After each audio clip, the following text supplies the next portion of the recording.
हरे कृष्णा। आप सभी को मेरा दंडवत प्रणाम।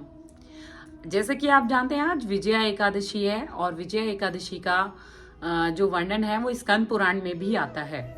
एक बार युधिष्ठिर महाराज ने श्री कृष्ण से इस एकादशी के बारे में पूछा था कि इसका महात्म्य सुनाए। तो उन्होंने बताया कि सेम क्वेश्चन एक बार ब्रह्मा जी से नारद मुनि ने किया था। तब नारद मुनि को ब्रह्मा जी ने बताया कि जब राम भगवान जी को 14 वर्ष का वनवास हुआ था, तब राम भगवान पंचवटी में अपनी भार्या सीता और अपने भ्राता लक्ष्मण के साथ वहां पर भिक्षुक की तरह जीवन बिता रहे थे। वहां पर रावण ने आकर सीता मैया को चुरा लिया। फिर राम जी ने कई असुरों को मारकर और वानर सेना को एकत्रित किया। वहां पर हनुमान जी को अपनी मुद्रिका देकर सीता मैया को ढूंढने भेजा। जब हनुमान जी ने पता लगाया कि सीता मैया लंका में है, तो उन्होंने आकर भगवान को उसकी सूचना दी। फिर भगवान राम ने ये प्लानिंग की कि इस महासागर को कैसे पार किया जाए, जो कि बहुत नामुमकिन लग रहा था। तब लक्ष्मण जी ने उनको बताया कि इस द्वीप पर बकादालभ्य नाम के एक मुनि रहते हैं, आप उनसे इसका उपाय पूछिए।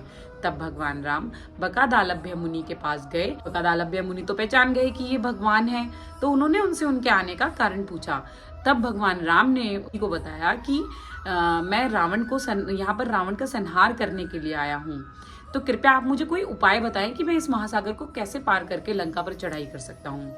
तब मुनि ने उनको बताया विजया एकादशी के बारे में कि आप दशमी वाले दिन एक कलश की स्थापना कीजिए। वो पीतल, सोने, कांसे या मिट्टी का भी हो सकता है, और उसका विधि विधान से पूजन कीजिए। एकादशी वाले दिन पुष्प, सुपारी, इन सब से उनका पूजन कीजिए। उसके बाद आप द्वादशी वाले दिन नदी के किनारे उस कलश को ले जाएं, वहां पर उसका पूजन करके विधि विधान से किसी ब्राह्मण को दान कर दें, तो आप अवश्य ही विजय को प्राप्त करेंगे। और राम भगवान ने सेम चीज फॉलो की जैसा उनको मुनि ने बताया, और उन्होंने उस विधि विधान से विजय एकादशी का पालन किया। उन्होंने विजय प्राप्त। भगवान श्री कृष्ण कहते हैं कि हमें इस एकादशी का पालन करना चाहिए, और जो भी इस एकादशी के महात्म्य को सुनता या पढ़ता है उसे अश्वमेध यज्ञ की प्राप्ति होती है। हरे कृष्णा।